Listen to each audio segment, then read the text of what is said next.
Yeah, man. Let's talk. Can you talk, man? Let's talk. I know you got the story, man. Come on, let's talk. Let's talk. Brought to you by NGIC and ClearSight Graphics.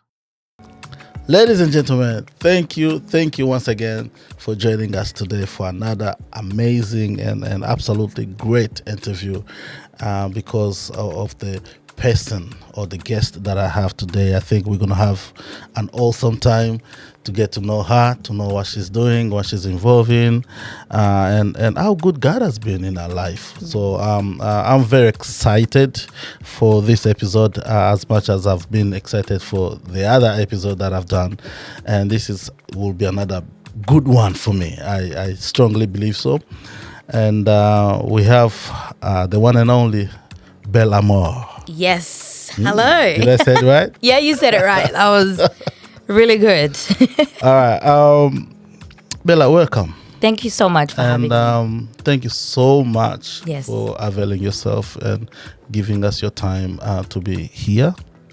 I had to say that really from my heart because I know how busy people are these days, and you with everything that you're involved in, currently campaigning, it's so much going on, but you still take out your time to be here with us. We're really honored, and thank you so much for doing that. Thank Now, you. what's your real name, your full name?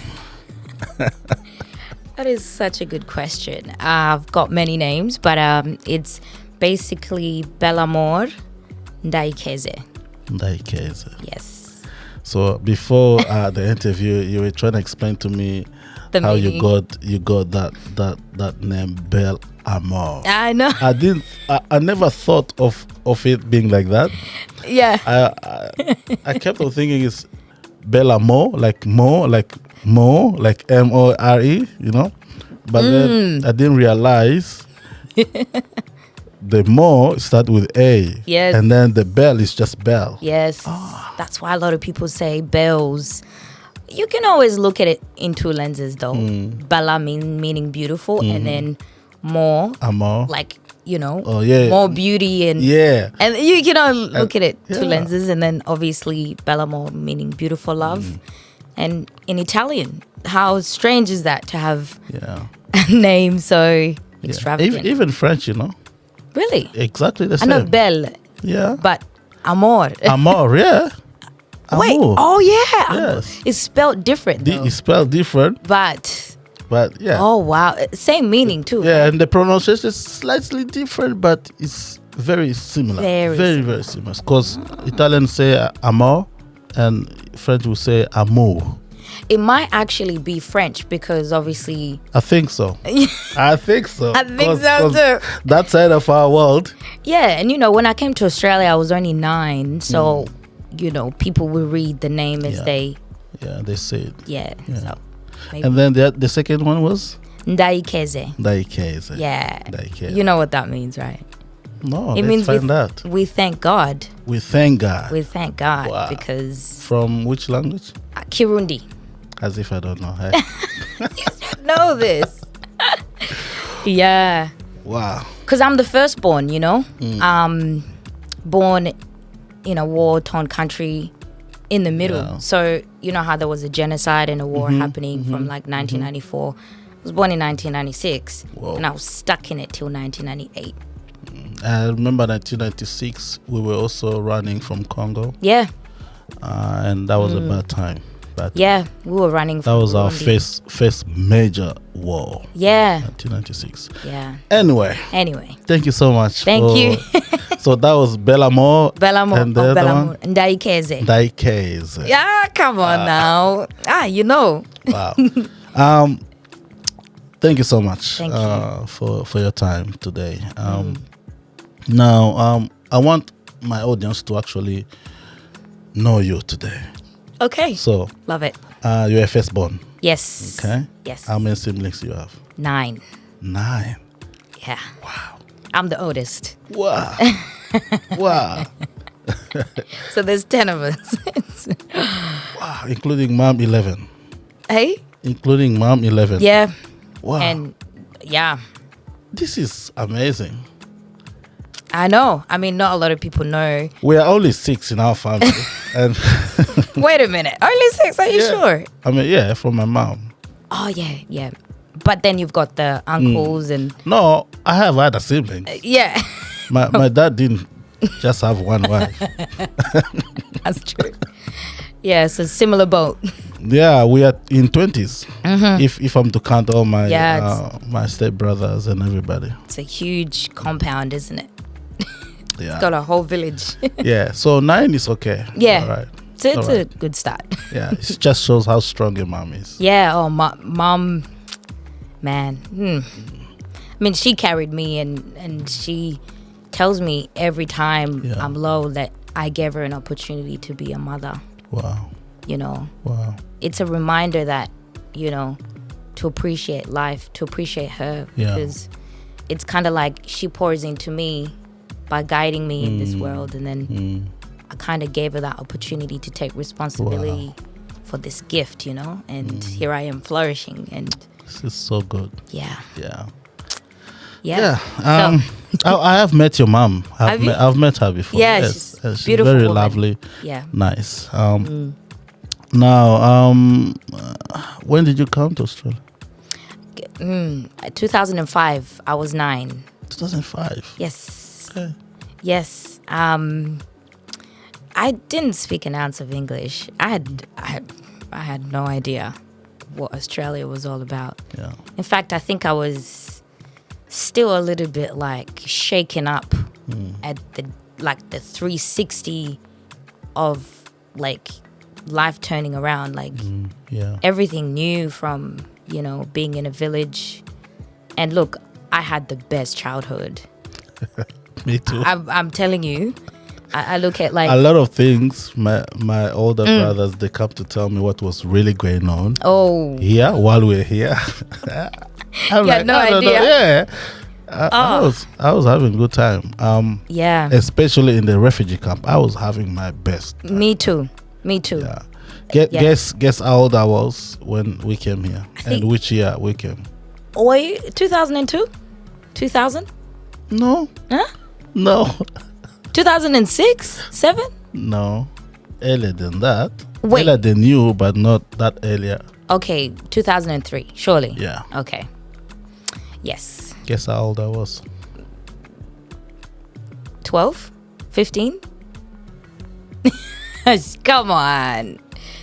Older? 14. 14. Oh, I was close. Very close. Yeah. When you hit 15, I was like, oh. I'm getting. Yeah. Yo, you were pretty young too, so you had pretty much your childhood back home. Yeah. Yeah, wow, that's incredible.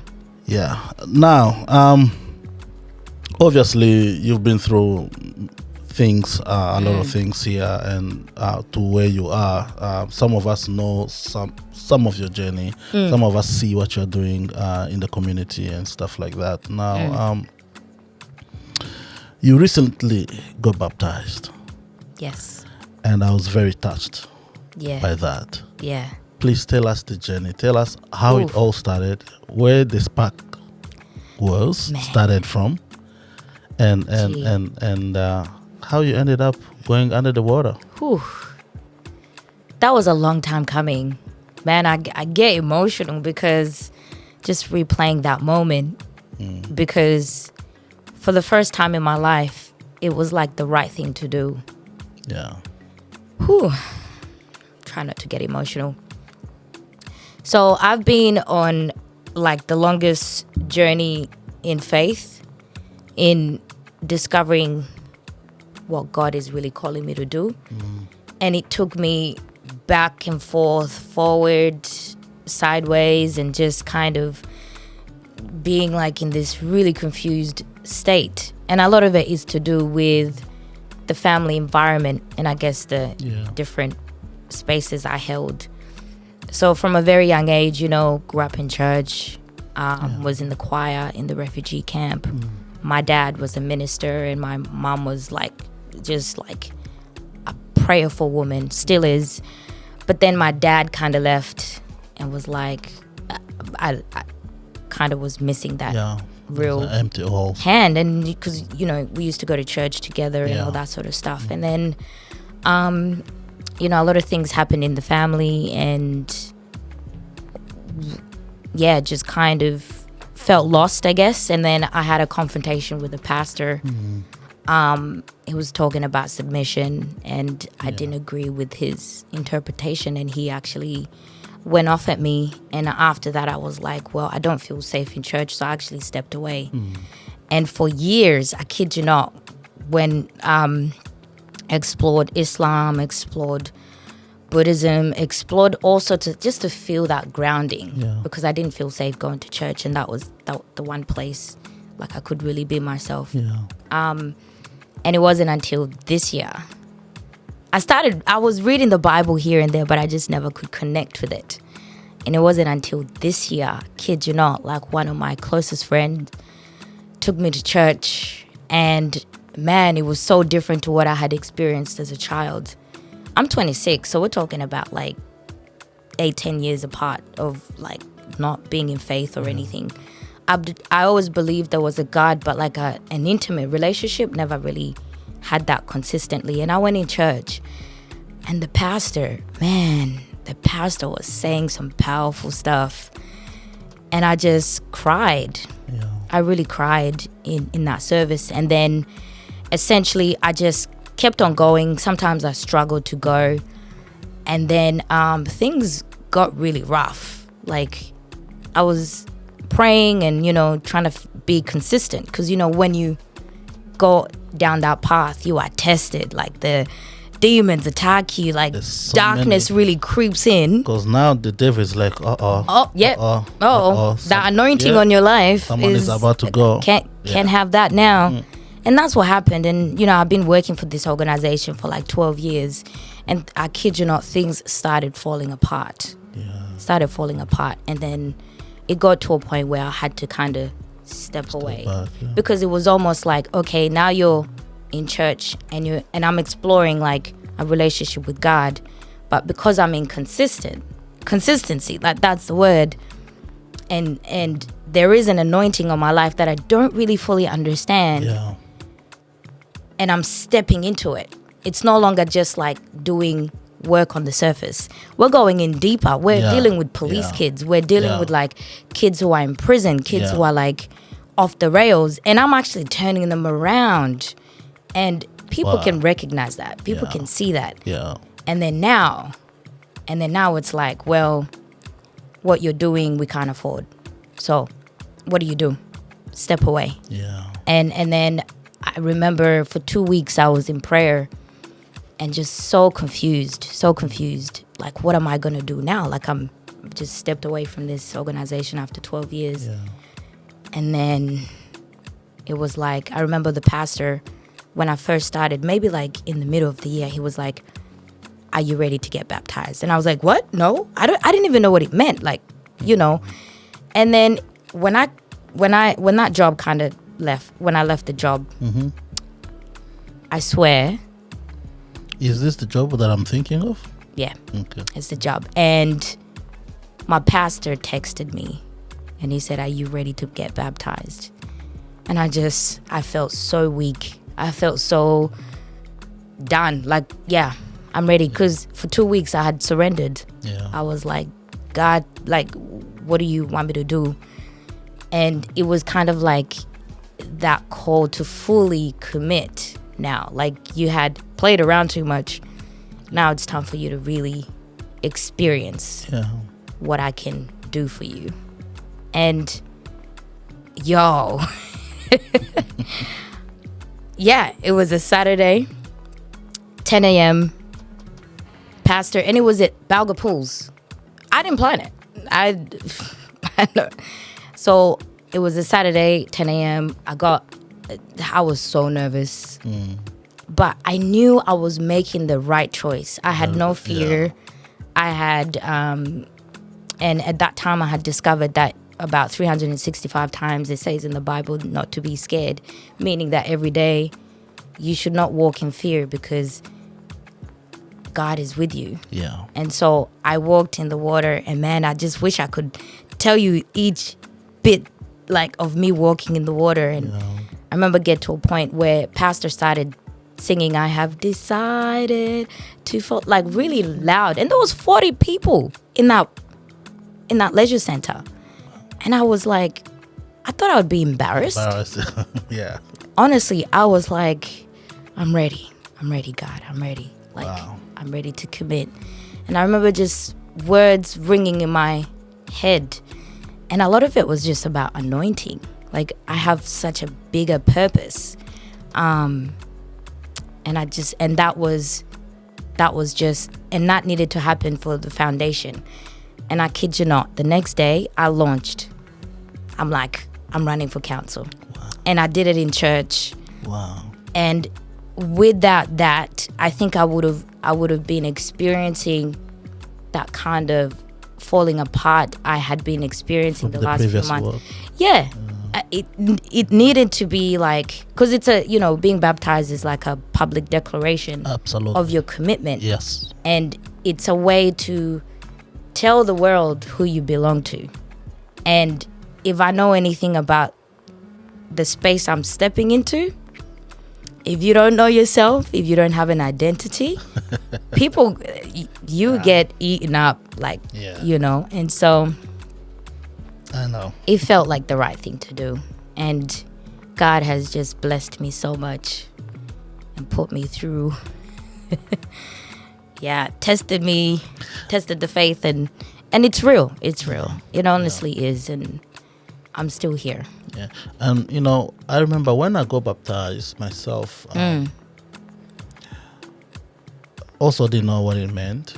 I also just did it because everybody, my generation, were doing it. And the church was preparing for baptism. And, well, my friends are doing it. I'm also doing it. It's not like I really understood what I was doing. Yeah. Until later on in my Christian journey, that's when I started to, now create relationship with actual God Himself, and then I start to understand what that meant for me and how it has impacted my life. But back then I didn't know, and I think it's very important to actually know, and that's why I like what you said here, your story, and I think you shared it on Instagram as well. Yeah, I did. And I want the world to know. Yeah, and I think that itself is it can really inspire people. Yeah, and so that because people know you. You are like a celebrity in our city, I'm very humble about it, but yeah. It's yeah. Okay, now tell us about the church. Yes. Where it is. So it's called Christian Impact Center, and it's led by Pastor Joe. Like I do say, he's a lecturer, and he's a professor at ECU, and honestly, like, he's got so much respect, and I think he's built quite a beautiful community. And I remember, like, just the way the programs run, in terms of just like, for a while I was just there for the word, and I ran. Like, I had funny, because of what had happened to me. I didn't want to get too close to people. But honestly, the way they've done their programs, and they've got the Encounter Dome, you just kind of go eat and network and connect with people, and they've got like teens, they've got a podcast, they've got women's group, men's group, and it's really inspiring, especially when it comes to the worshiping. It almost feels like the Holy Spirit is roaming in that place, and it's you and God. Like, for a long time I was like, am I doing it right? Like, and I felt like people were judging me, but that was just me being delusional. And then it came to a time where I was like, I'm here to refuel myself, and they created this atmosphere where you walk in and you kind of get looked after. Yeah. You know, and it's a really beautiful church, to be honest. And I've stuck by them because I haven't had people judge me or, you know. Yeah. No, they are Feel good people. safe. I know Joe Yeah. in a personal level as well, and he's someone that I respect a lot. Yeah. With his just who he is and the level of humility that he carries around Yeah. with everything that he's doing. At ECU, I met him at ECU. I was shocked. I didn't know before, you know. Yeah. And but he's still a humble man of God, and I've been to the church as well. Yeah. And I know what you're talking about. So Yeah. The it's a good preaching place. is good. Yeah, I think it's in Dutch. Dutch. Yeah. Yeah. Dutch, I think they moved. Okay. They had their 6th anniversary Yeah. a few weeks ago. Yeah. Yeah. Yeah. You have services on Sundays, 10 o'clock. Yes. So we've got today's. Guys, we'll put the church's details like address and contact numbers and stuff like that. Yeah. For you to check them out. If you live around Dutch. Yeah. Come visit and us. you're looking for a church to attend. Christian Impact. Yeah. Center. And Christian Dutch. Impact Center. Yeah. Yeah. Okay. Yeah. Wow. So Sundays and Wednesdays for midweek prayer. And then like right now we're fasting. So Okay. it's like praying in the afternoon. And then they've got like a teleprayer, which is like praying in the morning. Yeah. Different groups. Yeah. So Nice. Awesome. All right. Now.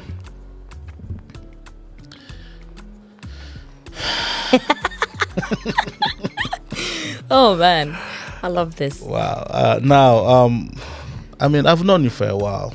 Yeah. Kind of like supporting over there. I'm in the family. Yes. Yeah. You've been involved in many things. I've seen you dancing. I've seen you singing.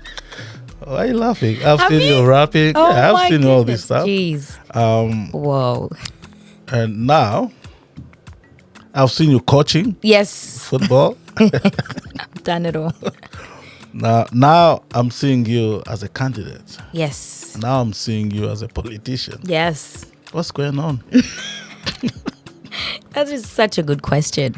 There is a lot going on, and I've had such an interesting journey of, as you mentioned, like even playing footy or, you know, policy, doing a lot of policy work.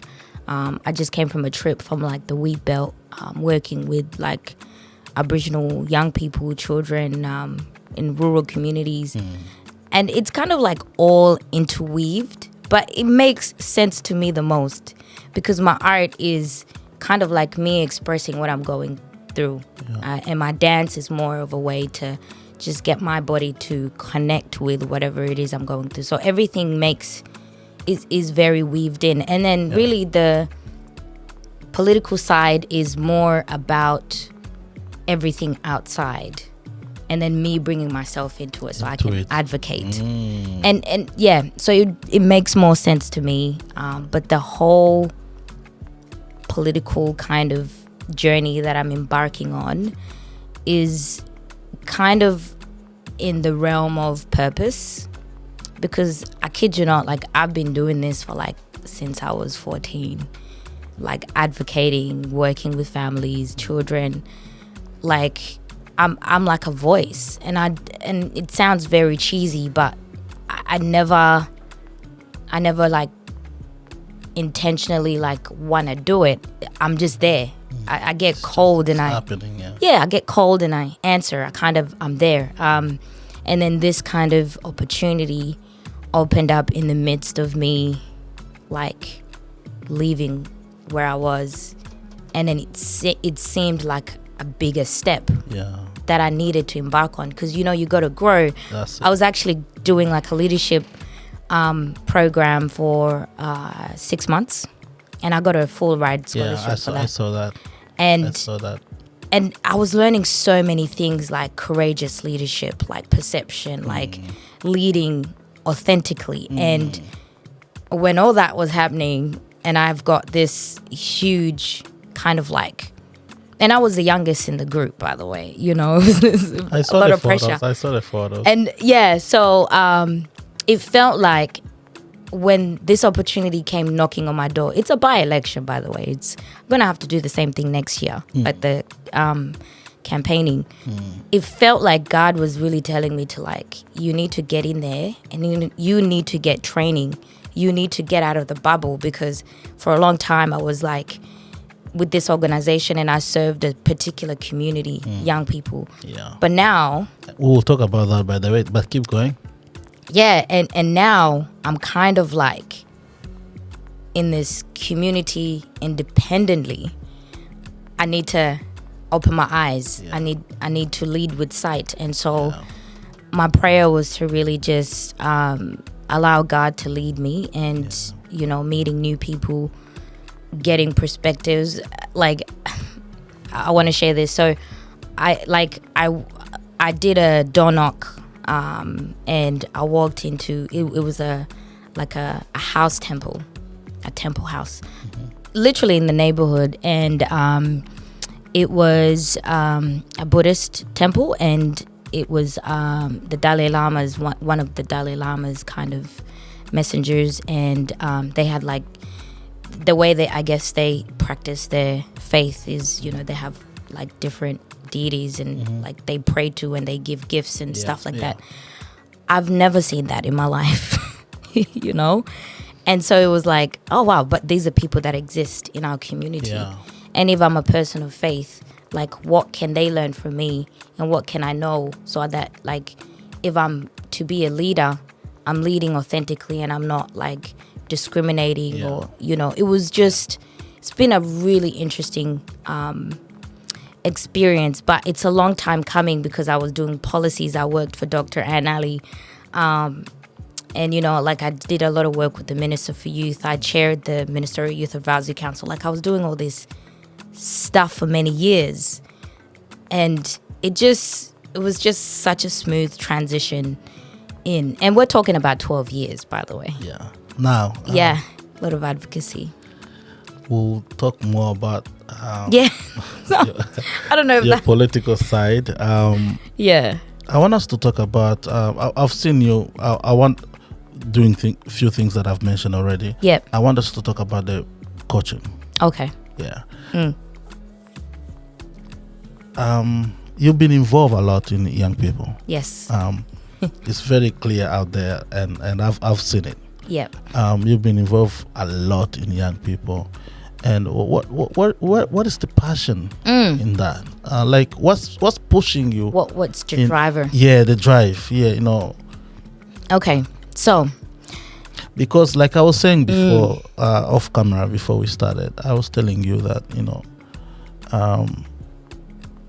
we should really uplift and encourage the people that are taking care of our young people. Because the people that take care of our young people, they're preparing the next us. Yeah, the generation coming. Yep. And the people that are sacrificing themselves to take care of young people, they are important people. You know, and I've seen you doing that, because when what you do is you may not see it straight away, but you are literally planting seeds. Yes.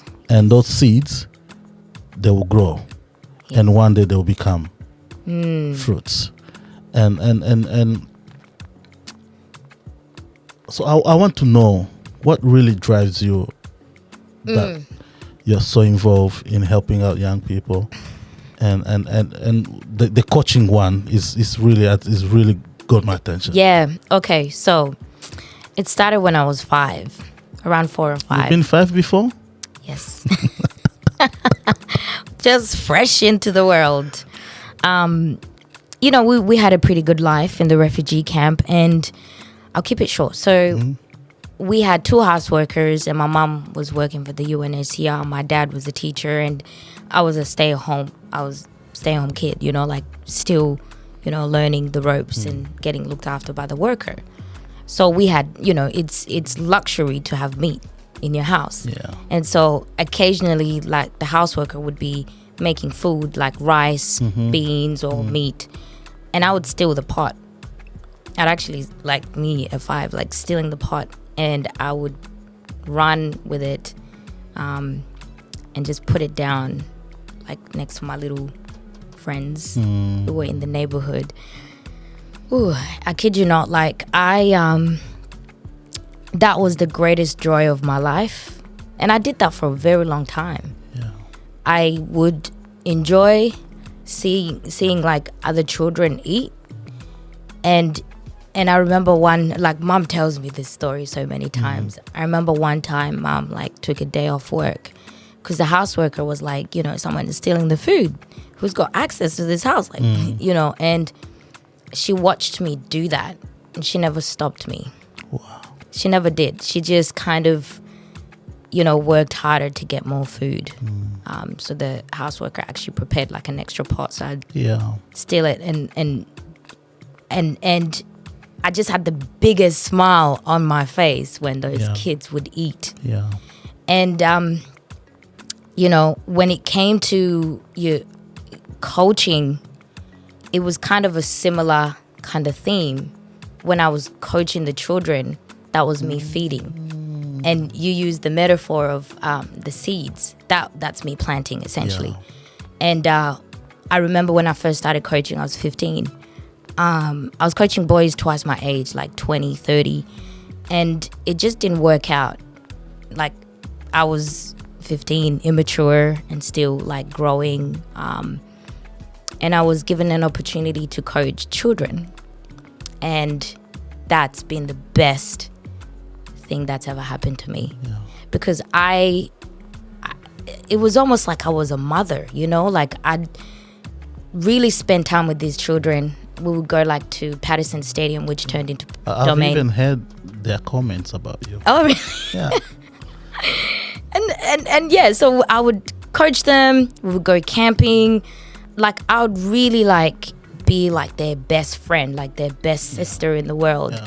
And a lot of them, because we ended up developing like a coaching philosophy, which really was the key, was like the foundation of why we have, like, it was talent building. It was about building young people with potential, because society literally didn't pay attention to its brightest.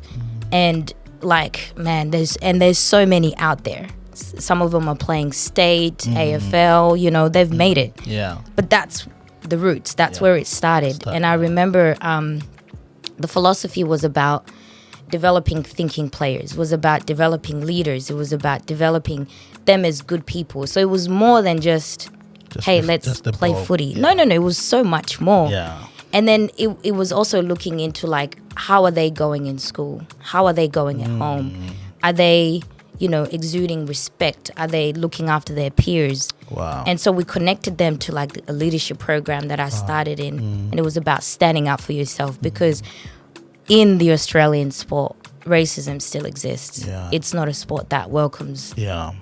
people Diversity, who have this skin color. And I've experienced it myself. And I remember, actually, I went on to playing footy because I wanted to relate to players. I didn't personally want to play for fitness or whatever. Yeah. I wanted to understand what it's like to play. And I went and played, and it was such a good experience, won the premiership. Yeah. And it was great, but I always came back to my roots. Even this year, I took on coaching young girls, and we went to the grand final. All year, we were undefeated. And it was just kind of like, it's one thing to coach kids from, like, migrant backgrounds who don't know anything about Australia, and to really nurture them what the reality of the world is, like, side by side. Like, we would play matches where it was just me and 15 kids, and then you look at the team that we were versing, and it was like all their parents had the oranges. You could tell the difference between the kids I'm with. Yeah. But it was always about giving them an experience of a lifetime. You know, most of them got to meet like famous AFL players. Most of them, you know, like even thinking about one of them who's like the youngest AFL coach in Australia still, who got qualified at the age of 8, because the other side of it was getting them qualified as AFL coaches and umpires. Got qualified at the age of 8 and started coaching at the age of 11. There's nowhere in the country that ever since, this is what, 2014, anyone has come up who's at that age coaching an AFL team. Wow. You know, and we wanted to really stand out. We wanted to provide an experience of a lifetime. And to be honest, if I was to say what kicked me off in terms of like passion in this country, it was the game. It was the vehicle to be where I am, because I experienced everything in the game, because it's not a game that you find people like me. So it's kind of like you pave the way. I'm still the first Black African AFL coach in Australia. Wow. You know, I wish there was more, but like when I was there, and if anybody's ever interested, they can see someone like them in the game and Correct. pursue it, hopefully. Yeah. Yeah. Now,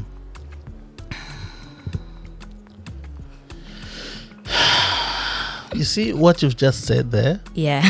I didn't even know that much, and it still got my attention. You know what I'm saying? Yeah. And I really, really, really, really appreciate what you just said here about the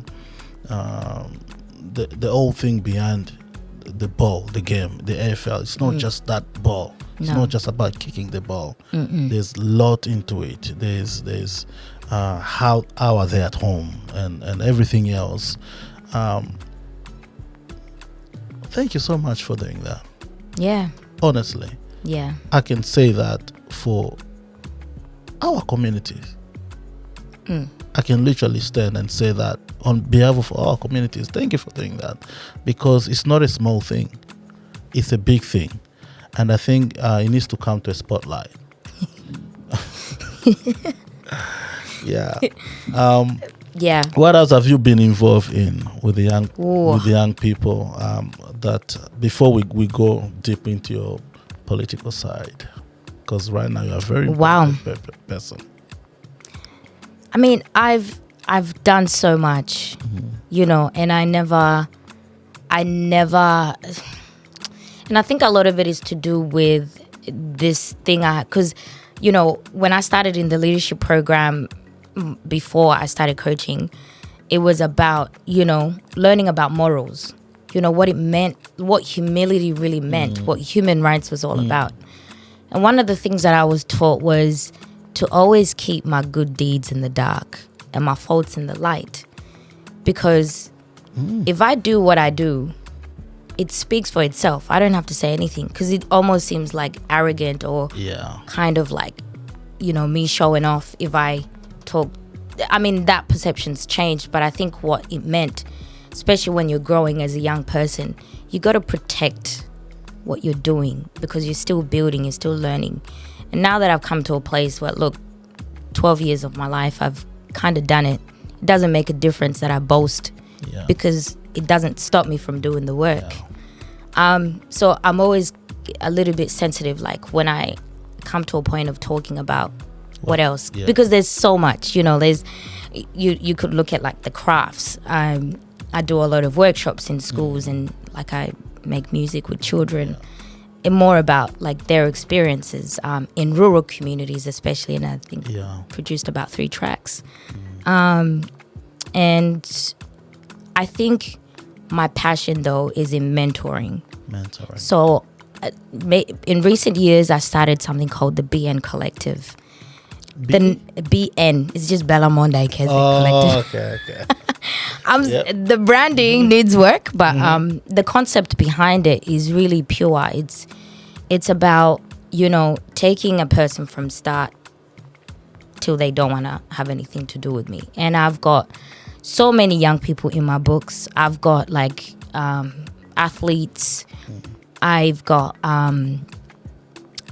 aspiring politicians. And a lot of it is tailoring it to what it is they want out of life, but also for especially the young children who are wanting to explore their faith, like really digging into the word and how can they carry themselves in the ways of Christ, you know. And that's not all of them, but for the most part, it's about mapping out, I guess, the journey.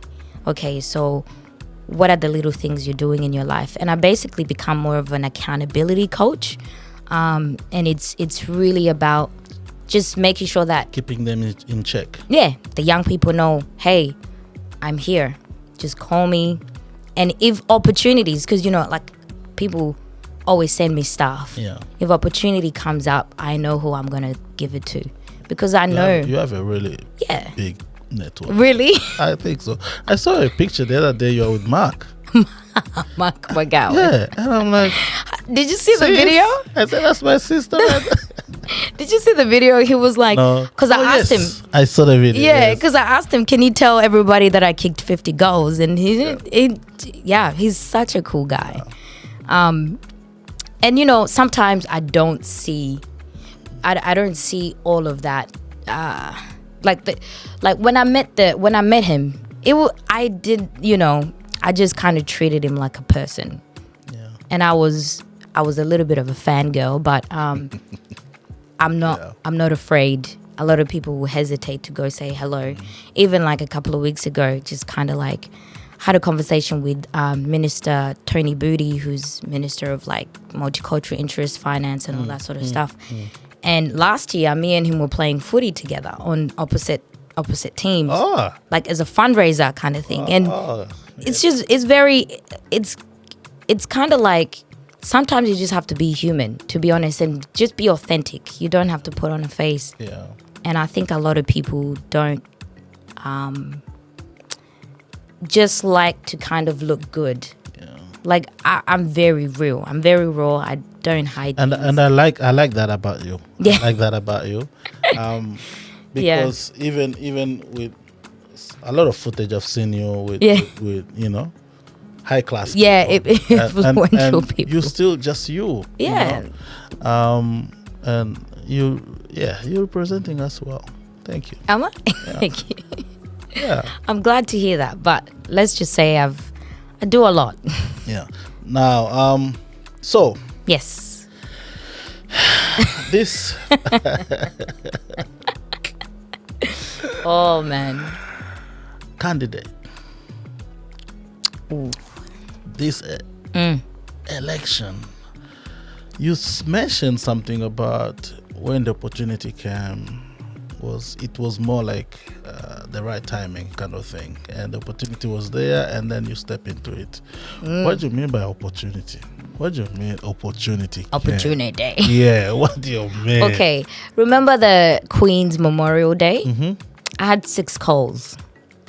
6 phone calls. Yes. Important phone calls. Yes. I'm thinking. They were like, hey sis, friend, you know, a bunch of people that I knew. And they were like, have you High heard? class people. Friends? Okay. Keep going. Maybe 1 or 2 who are like, you know, big decision makers. Kind of like, have you heard of this, you know, what's going on? Because these are people who know that I'm in the area, you know, because I've been in the area, like coached the Balga, you know, team and played in the Balga footy club, worked in Mirabrook, you know, like I grew up in Bellamore. Like there's no one who's more perfect to take on this responsibility. Anyway, on the Queen's Memorial Day, I was just casually minding my own business. And yeah, like different people called me at different times. Mind you, I had no idea like what was going on. And then there was a whole situation that had taken place. And the mayor had decided to call a by-election, which means they need someone to fill in. What does that mean? Oh. It means they need someone to fill in this position for a little bit. And then next year will be the proper election. Like, I kid you not. Of the year. Yeah. Okay. But the thing is, by the time I found out, that notice had been served maybe a good 4 weeks beforehand. So I had no idea for 4 weeks. Because remember, I had just resigned, so I was not really paying attention to anything. Yeah. So I got a call, a bunch of calls, and for about a week and a half, I hadn't decided, because I was like, what does it really mean? What is it all about? Like, I know about local government, but a councillor, me taking responsibility, no way, nuh-uh. That's too much. And I read more about the drama that had taken place, and I did a lot of research, because remember, I come from a policy background. I write policy. I have to do research and propose and talk about what the current trends are, and then propose kind of like solutions. So my brain kind of went into that place, but that was even before I decided. And I think it's important to research like what you want to do as much as you can before you jump into it, especially like in the political space. You're dealing with people and lives. So I did research and met a bunch of calls, and people weren't fans of me running, because they had a few people lined up to kind of take the seat. But then, look, I had God on my side, and it just kept on bugging me for the longest time. Wouldn't leave me alone, because I was like, why would I sign up for something temporarily to spend so much money in a short time just to do it again? Like, why don't I just try again next year? But I kept on hearing training ground. Go and learn about it. Do it. Just do it. You know, and I chucked myself in the deep end. I started off really strong and then crashed. So I lost all my supporters, friends, and I just decided I'm going to go solo, because if this is about learning, if this is about training, it's me, my body, and God. Like, I got to kind of do it. Anyway, so I went and did it. And I found out it's actually a lot. First of all, I'm the youngest running. Second of all, I'm the only person of color running. And got some really prominent characters. The first thing I did was actually put down, how much have I done in this community, in these 3 suburbs? Kid you not, it was more than 60 things over since I've come to Australia, because, you know, when I arrived, I lived in Bellamore. And it was a lot. And to be honest, I watched a couple of the council meetings, and it was boring. It was boring, but that's not the end of the responsibility, you know. And it was almost like that was my kind of like child brain going, like, I have to sit there for hours debating on rubbish and roads. But I had to kind of dig deeper and figure out, what does this really mean? Besides that, like, for me and for my community and for everybody, every resident that's living in this area. It was more than representation. It was more than just fresh ideas. It was more than just like a young person at the table. It was the stories that I carry. It was the experience and the amount of work and effective strategic way of thinking. Like, I never realized how smart I was until I had to write down everything I'd done. Like, wow, like, my heart is in this. It's not about money. Like, I could do this voluntary. You know, I do it with my eyes closed. Like, it's in my heart. It's in my bone. Like, it's what I'm destined to kind of do. And the thing is, like, I intentionally went about doing this campaign differently to everybody. Like, I didn't want any cloutish thing. Like, I genuinely wanted to, like, one time I visited like one of the seniors center. I was there from start to finish, you know, and it was weird because a lot of people, I hear a lot of noise saying like, you should just go to an event for an hour. But I'm like, I'm trying to build relationships here.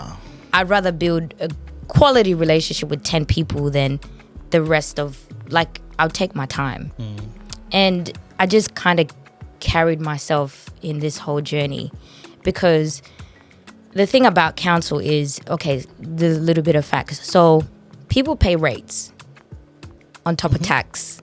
So if you own a house in a particular local government, you pay rates. And these rates go to City of Sterling or the council, and the council then, the council, like the general managers, CEOs, the mayor, and the councillors, kind of decide what to do with that money. Oh, okay. We're talking about millions of dollars here.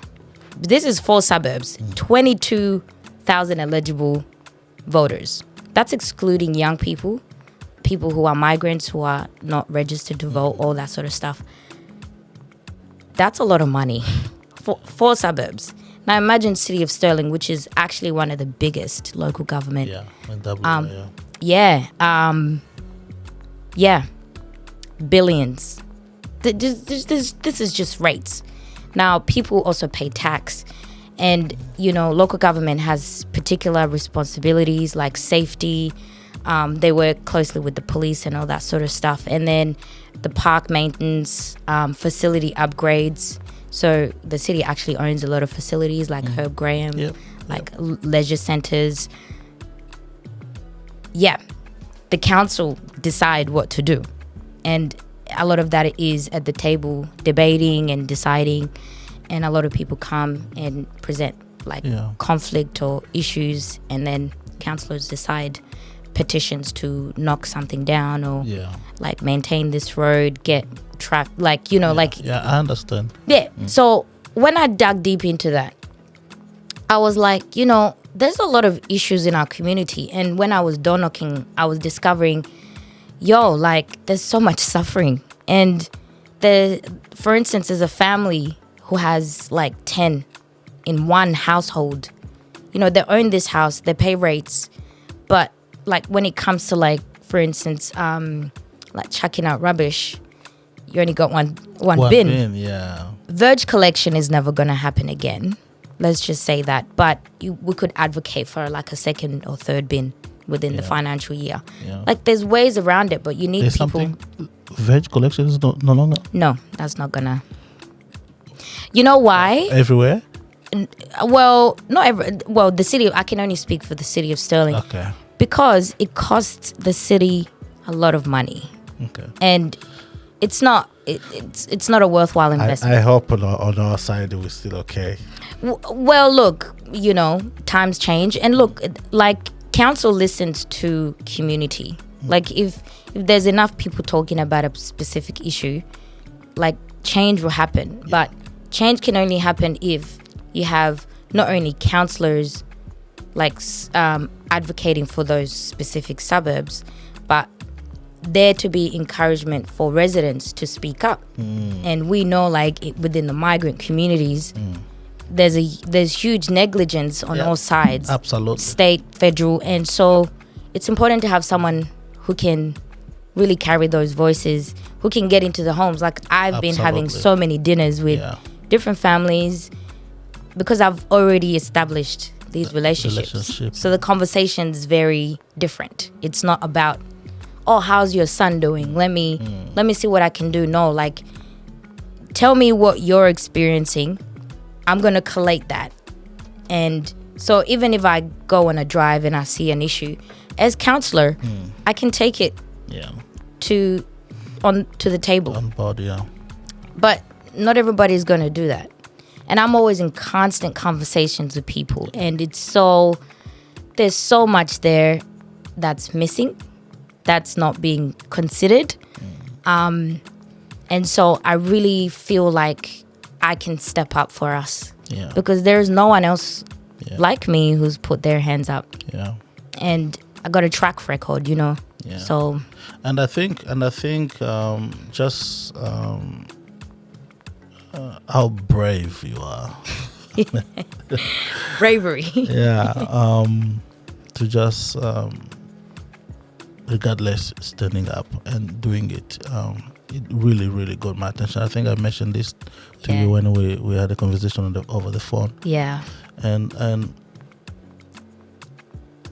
for me, I take it as not an individual thing. It's more like you grabbing all of us up there. Yeah. Yeah. Because as much as people wants to be realistic or not, you are an African lady. That's true. and you are black lady. Let me just say that. And that those two reasons, that's already a big thing for me. Because we are known of being the quiet one, being the one that I don't want to say these things on the camera, but anyway, we'll see if it fits or not. If it fits, then we'll keep them. Otherwise, we'll chop them out. But we are known of more of people stepping on rather than being the one also actually walking too. You know what I'm saying? And, I know what you're saying. And I think majority of us, because our background plays a lot in that aspect, that we feel like there's no need for us to try to step up there. Yeah. Like, here it's okay. I'm okay. I'm actually way better than how I used to be. You know what I'm saying? So we just kind of stuck there, but we have kids. We have children that that are growing up, and we have, let me say, generations that are coming up as well, and there has to be a message that we have to pass on to these young people, and that message is that you can become whoever you want to become. That's true. You can be as important as you can be. You can. Do you remember when Obama became a president? Oh yeah. Do you know how the whole world was shaking? You know? Nobody saw that one coming. You know why? Because this is a black man. Yeah. This is a person of color. Let me say. I think that sounds much better. Makes sense to a lot of people. Yeah, it's a person of color, and it brought so much inspiration, so much motivation, so much uplifting. Like, people were like, wow. You know what I'm saying? Yeah. And I feel the same when I see young people like you, of color, standing up on important positions in our environment or community. The same thing I felt when I saw Sylvia also, and when I saw yours, I was like, wow. This needs to keep going. Yeah, this needs to keep going, because for me, whether you get this spot or not, you already got it. For me, do you understand what I'm saying? No. And it's not just you as Bellamore. It's more of the people of color community. You grabbing all of us. For me, that's how I take it. Yeah. And there's something to be said about legacy in the midst of like the trauma that we hold, like, because we've come from very turbulent environments, and I feel like we get stuck in that for a very long time. That's it. I mean, 18 years I've been here, like, how long is it? There's a fine line. Like, there's got to come a time where it's about healing and stepping up and stepping out and really like carrying what God has given you to the next level. But I think we get stuck in this country, and a lot of people treat us like we're broken because we are still there. And I think the more we step up to like these positions, and look, someone might say like, you're too black, and I've had that, we don't want you here. But the thing is, we are here to stay. Like, we are birthing children who are the next generation. And this is not just about like black people. This is just in general in a growing society where there's so many cultures kind of like intermingling. And the thing is, like, if we want change, we have to be the change. And that's our legacy. Like, and it will keep going and going and going. But it, like, we can't, I think we'll get to a stage where it's like they can no longer ignore us because we are everywhere. And we just got to step up. And if I'm stepping into a room, sitting at the table, and someone watches me on TV or sees that I'm there, hopefully they can see themselves in me, you know. Yeah. And That they that's what, can do it. and that's the goal. Yep. Now, so you're posting for Balga Ward, Balga Ward, that's right. which is Nolamara, Mirabuka, Westminster, and Balga. in Balga. Yeah, so anybody who lives in those areas, vote. We've only And- had 20%, which is not enough. 20%. Okay. Now, Yeah. when is the election? Friday. This Friday? The day after tomorrow. Yeah. Okay. So Yeah. if you live in those suburbs, Balga, Vote. Noramara, Merabuka, Westminster. and Yep. Westminster, You got it. you gotta vote. You got to vote. Go vote. How do they vote? Where? So postal vote is pretty much closed because they won't get it in time, so it won't count. So Mirabuka Library before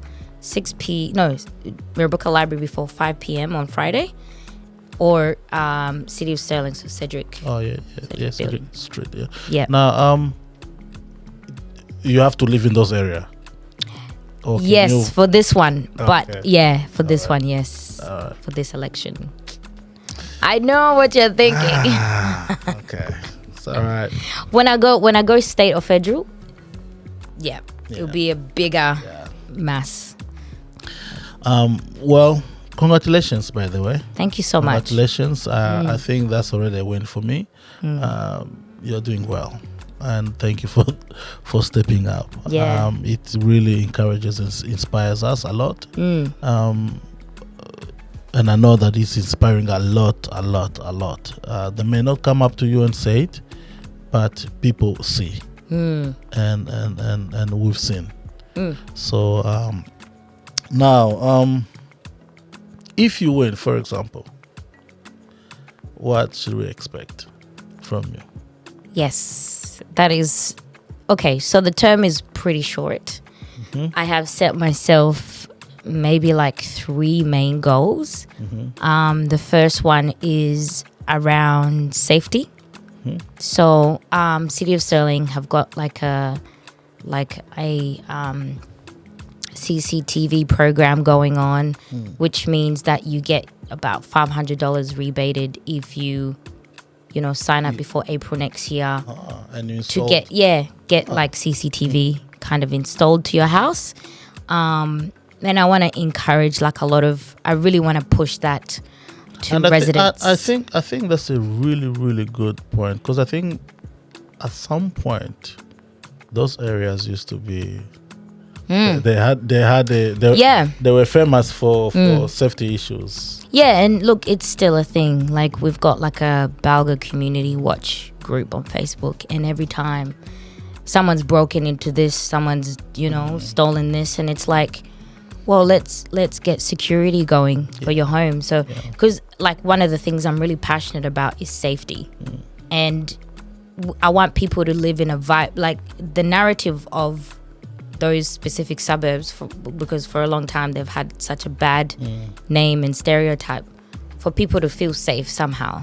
And if that's something that I can push, then because it's a program that's through the council, so I really want to do that.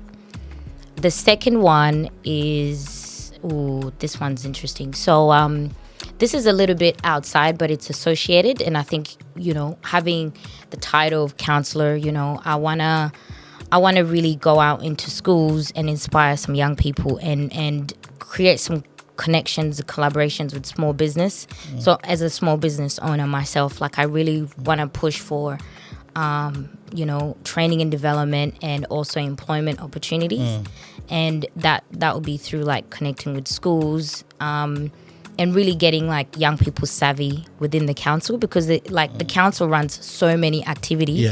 They have employment, they do resume writing, they got youth programs, and so people, for instance, on a Friday night, 3-on-3 basketball, and for kids to really just be outside, so this is more young people really, and getting more into the ward schools and letting people know who I am and what I stand for, because one of my biggest passions of obviously being young people, and definitely encouraging for more programs, like City of Sterling to activate more programs in that local area, for young people that is free. So that's Nice. that's another one. And my third one is around, I guess, activations. So like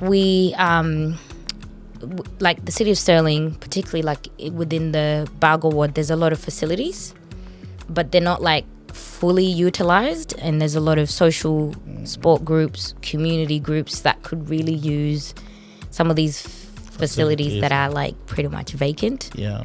So I really want to do a little bit of research into like facility usage for all these different things, and then actually encourage people to utilize those local facilities. And if there's opportunities to upgrade them and like actually do like consultations with people. So those are my three kind of things that I want to like actually do within the term, because it is pretty short, and I think I could do those three. But I think, you know, just momentum building for the next election. Would love to get some things on the table, which I would, you know, consult the community within the couple of months that I'm in. Wow. Now, as a leader, Yes. to put them in a hierarchy: mission, core values, and what was the other one? And vision So vision, core values, and mission. mission. Okay. Like for me personally, so one of my values is integrity.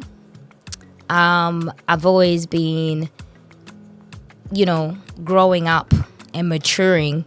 It's important to speak with what you're capable of doing. So, because, you know, actions speak louder. And actually, just to touch on a little bit, so there's this. One of my favorite scriptures, in the beginning was the Word, and the Word was With God. with God, and God. The word was God. Yeah, the Word was God. And I consider like that, like, because there's two ways you can look at that text. One is that God is everything, and Jesus is part of that. And then the other side is, you know, the idea of word is kind of like He's given us like the ability to speak things, like, because you know, we've got power in our tongue, and so we have the ability to change so much with our tongue. And so with that being said, you can speak, but like actually, like, you need to carry that out. That's it. And so that's kind of like, for me, that's that integrity kind of value. Empowerment is another huge one. And I think a lot of it is to do with, I'm not here to fish for you. I'm here to potentially teach you how to fish so that you feed yourself. And we're in a society where, you know, we've got systems that, to be honest, that oppress people. We give people handouts, but not enough, like, building up.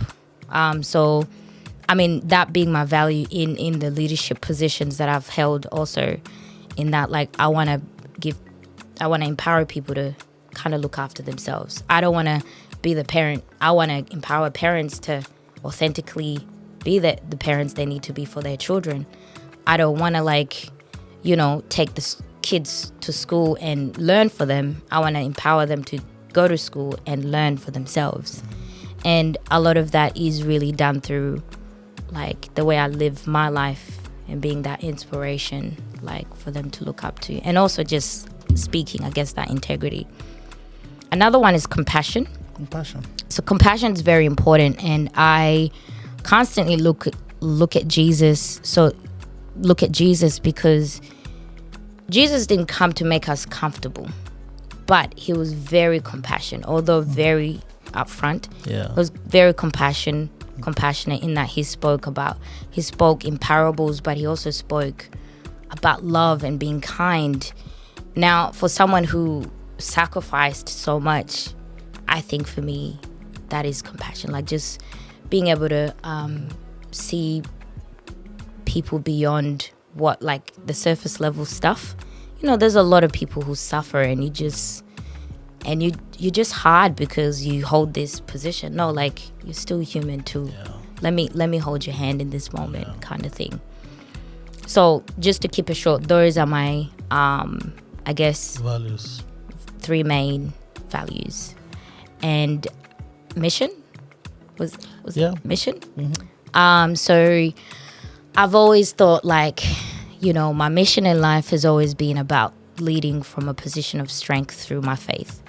And a lot of that, to be honest, is not like about me going out there and doing what I want to do, but it's to come back to the source and really, because to be honest, like when it comes to purpose occasionally changes in the way it looks, but it doesn't really change in its foundation. The actual, yeah. Yeah, like, if your purpose in life is to plant seeds, you might be kind of like the person in the background.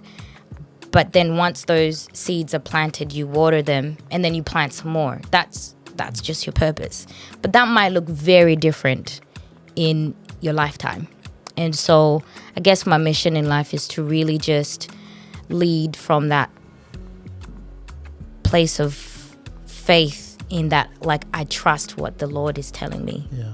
And I'm not like consistent all the time, but I do acknowledge, like, when I step in the presence, like, I listen deeply. And one of the things you said in one of your podcasts is that God is constantly talking to us. Yeah. And we have to choose to listen. We have to take responsibility, because He's not going to do it for us. Yeah. And you seek Him. And so that is a mission. And usually my purpose, when it comes to me actually enacting my purpose, it's always like it stems from that kind of like commitment to like know God better, because He tells me, and I listen, not all the time to be honest, but when I do, like, I do step into it. Yeah. And deciding to be counselor was one of the things God told me to do. Nice. What was the other one? Vision? Yes. Mission, vision. Value. So vision now. Ooh, vision. So Where do you see yourself in the next 5 years? that is a deep question, man. Well, look, I have my own ideas of where I want to be. But to be honest, I've learned to like just live life as in now.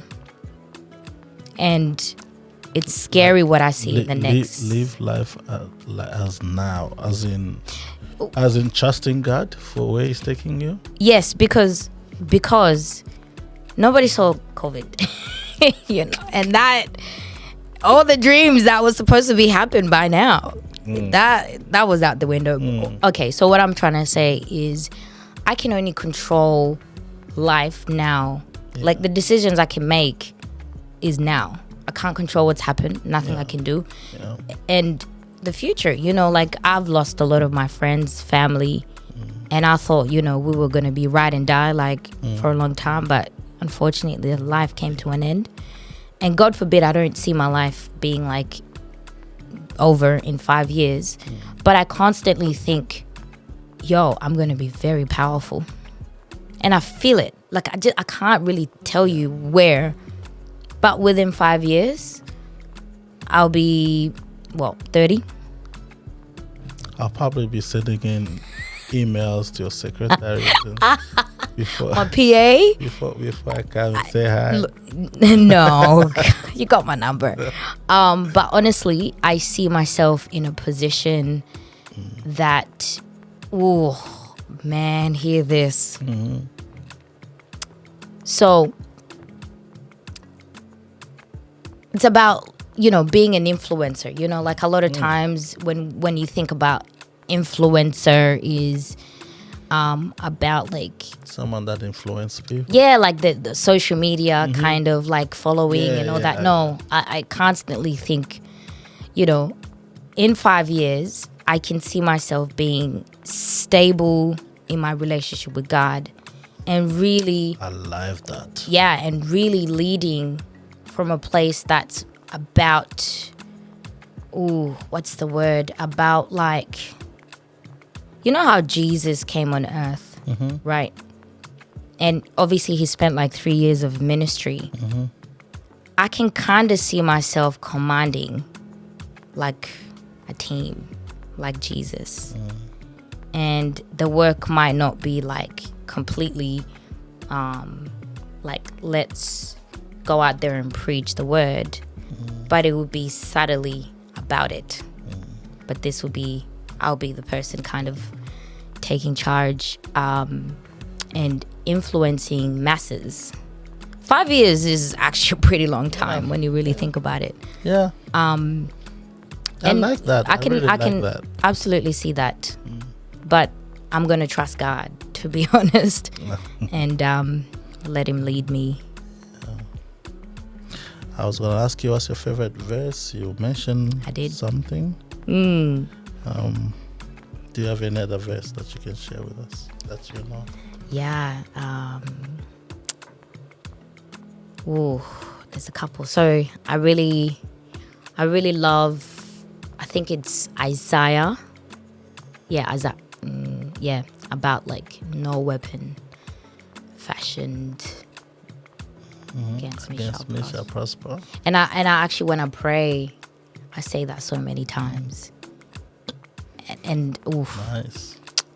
man, I really, especially, you know, this whole campaigning thing, it's been just attacks. I know. I can imagine, because that's why I found you very brave. I said that before, eh? Yeah. Yeah. It's not easy. Now, what advice would you give young people that are growing up in this country, in this area, with there's a lot of things that is happening 100%. yeah, in our communities, when it comes to I mean, I don't know now, but there used to be, you know, these African gangs things. It's still a thing. Yeah, it's still a thing. It's a bit, they're hiding now. Let me use that. Yeah. There's a lot of trouble that has been happening in our African community. Let me just say that there also other different community, people of color. There's many different that they're also experiencing the same. But I'll just use the African community for now. What advice would you give to young people? Because I know you've dealt with young people in prisons and things like that, and you know. Yeah. Look, to be honest, like the society we live in is quite scary, very heartbreaking at that. And a lot of it is to do with displacement. A lot of it is to do with identity. I think that's the main thing. And when I see young people, speak to young people, I tell them to be firm in their identity. They need to know whose they are. You know, who are they? Because you know, we're torn between Australian and our other cultural. And for a lot of, like, for me, I didn't really like have a full childhood back home. And so when I get to learn the Australian way, like the idea of affection or like being tempted to do different things, and then like my culture is actually, as a young woman, you stay home, you know, you don't do none of that. It's very disrespectful to the family name to drink and party. And, you know, like, it's not my place to say you shouldn't do that, because that doesn't work. You know, parents try it and it doesn't work. But I think when young people are firm in who they are, like for me, it took me a while, but knowing that I know I belong to Jesus gives me clarity. Yeah. It grounds me. And so by no means am I trying to say, like tell young people you have to follow my faith, but definitely believe that there is a God watching. Yeah. And actually, I sometimes, and this is quite confronting to some of them, is if you were in front of God now, say it was your time, you were in front of God and God asked you, what have you done with your life? What have you done with the gifts, with the talents, and with the networks and opportunities that I gave you? And you just like, you just have nothing. Like 23 years of your life, one or two things, you would choke. Yeah. Because if then he wanted to give you another opportunity to kind of go back. Yeah. Like, why would you want to get to the end of your life and regret anything? Yeah. So do it now. Like, fix it all up. Yeah. You know, get in order, because to be honest, it's more traumatic, more trauma, and actually more painful to delay what you're called to do. And to be honest, the simplest way to say this is know yourself and be firm in who you are and stand firm in it. Because, like, for me, I've been asked so many times, and I remember hesitating, saying that, you know, I'm a woman of God, but now I couldn't care less. Yeah. I love God. Like, this is me now, and if they don't like me, that's okay. Yeah. And just being firm in that identity, like fully, you know. And I'd say that to any young person, because that is the foundation to actually fixing a lot of these problems. Yeah, I 100% agree with you. And especially when you're talking about the true identity, and where else can we find our identity if it's not in Christ? That's right. You know, everything begins there. That's right. And yeah. Because he knew you before you were formed in your mother's womb. Wow. So. Thank you so much. Now, after the elections, what's next? Ooh. For Bella? Okay. Depending on what happens. So if I get in, God willing, I will be training. We partying. Oh, of course. You should have said that first. We are partying. We are celebrating. I will be going to everybody's home. I'll be invited, right? Of course. And in fact, my inauguration, you'll be there. You have your to be there. Your secretary will send me an email, right? That's right. I'll make sure that gets done. So it really does depend on the outcome, because, like, it's not the end of the world, but a lot of things will have to change depending on. And look, if I don't get in, it's just me. I'll get to work in campaigning for 12 months. For 12 months. Awesome. Yeah, I will be immersing myself in that. Like, literally, that's the future. Hair five. Right. That's good. Oh, gosh. All right. Yeah. That will be the end of our interview today. Gee, that was deep.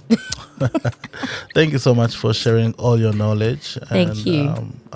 You've really inspired me even more today. Yeah. You've said a lot of things that I didn't know. So thank you for your time. Thank you. Thank you so much. Thank you. Bellamore. Yes. For your time today. Yes, I'm sure you enjoyed it. I'm sure you had a good time. Please remember to subscribe to our channel and share the video around. There could be somebody that just needed to hear something that she said for our life to change. So please do make sure you share the video, and let's impact people. Let's reach out and impact as many lives as we can. And this is one way that we can do that. So thank you. I want to thank our producers behind the camera and everybody that is working behind the scene. Thank you for your time, and thank you for all the hard work that you guys are doing. And until then, ciao. Ciao. Yeah, man. Let's talk. Can you talk, man? Let's talk. I know you got the story, man. Come on, let's talk. Brought to you by NGIC and ClearSight Graphics.